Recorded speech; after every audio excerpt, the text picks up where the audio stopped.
Good afternoon po sa paradangog kang Bombo Radyo and Happy New Year po sa Gabos. On behalf of our Provincial Fire Marshal, Fire Senior Superintendent Attorney Hyacinth N. Grahida Mirabel, ako po si SFO2 Jessa A. Bombita, Provincial Chief Operation ng Bureau of Fire Protection, Camarines Sur. Assessment po natin sa nagdaang Christmas at New Year season, masasabi po natin na naging generally peaceful and manageable ang sitwasyon dahil wala naman po tayong naitalang major fire incidents.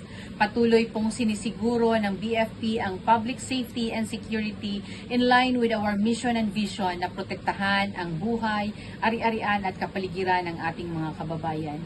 Sa nakaraang dalawang holiday season, naging maganda po ang resulta ng aming intensified fire prevention efforts sa mga public places at residential communities.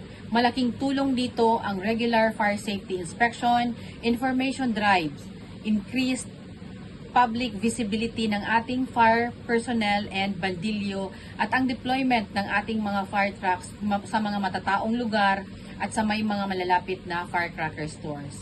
Pati na rin ang mga aktibong pakikiisa sa LGUs and barangay officials. Bilang bahagi ng aming mission and vision, patuloy po naming hinihikayat ang kooperasyon ng komunidad. Paalala po namin sa publiko na tiyaking ligtas ang ating electrical connection sa bahay, iwasan ang overload extension cords, at huwag mag-iwan ng niluluto na walang nagbabantay. Mainam din po na may basic firefighting tools tayo sa bahay tulad ng fire extinguisher, kahit timba ng tubig at buhangin. Tandaan po natin na ang fire safety is a shared responsibility. Sa sama-samang disiplina at pakikiisa, masisiguro po natin ang isang ligtas, masaya at mapayapang komunidad. Salamat po and Happy New Year from BFP Camarines Sur. Thank you po.